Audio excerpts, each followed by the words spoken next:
మీ కసుగాయలు దూరకు మీ బంధుజనుల దోషము సుమ్మి పారకు మీ రణమందున మీరకు మీ గురువులాజ్ఞమేదిని సుమతి. భావం: పసిరి తిన్నెలు ఏది తీసుకోవద్దు, చుట్టాలను దూషించవద్దు, యుద్ధంలో నుండి పారిపోవద్దు, విద్య చెప్పేవారు పూజనీయులు పెట్టిన ఆనతిని అతిక్రమించవద్దు. నా పేరు స్మైలీ. నేను 7వ తరగతి చదువుతున్నాను. నేను చెప్పబోయే పద్యం దృష్టికోణం. కూరిమి గల దినుములలో నేరములెన్నడు గలుగ నేరగు మరియా కూరిమి విరసంబైనను నేరములే తోచుచుండు నిక్కము సుమతి. భావం: సుమతి, ఇరువురు మధ్య స్నేహం, ప్రేమ గల రోజులలో ఒకరికి మరొకరిలో అపరాధములేది కనిపించవు. ఆ స్నేహం, ప్రేమ ఏ కారణం వల్లనైనా ద్వేషంగా మారితే మాత్రం వారిలో అపరాధాలు మాత్రమే కనిపిస్తూ ఉంటాయి. ఇది నిజం. నా పేరు భవాని. నేను 7వ తరగతి చదువుతున్నాను. నేను చెప్పబోయే పద్యం సుజనుడు.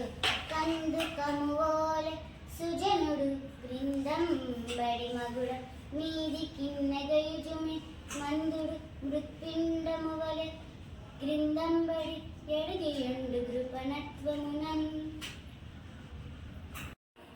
భావం: బంతి క్రిందపడి మళ్ళీ పైకెగిరిన మాదిరిగా ఉత్సాహం గల మంచివాడు హీనస్థితిని పొందినా తిరిగి వెంటనే ఉన్నత స్థితిని పొందుతాడు. కానీ మందబుద్ధి గలవాడు మట్టి ముద్ద కింద పడి అట్లే ఉండినట్లుగా హీనస్థితిని పొంది అట్లే ఉంటాడు, కానీ మళ్ళీ ఉచ్చస్థితి పొందడు.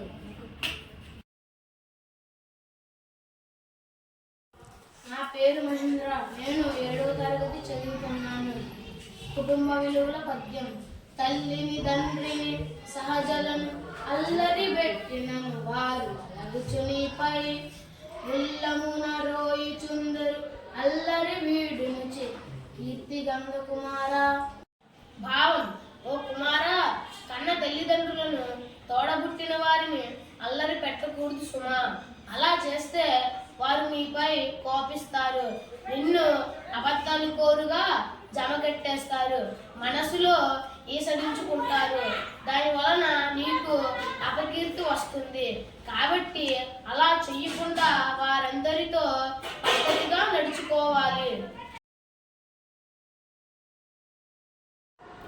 అవయవహీనుని సౌందర్య విహీను దరిద్రు విద్యరానియతని సంస్థవనీయు దేవు శృతులన్ భువి నిందింపదగదండ్రు బుధులు కుమారా.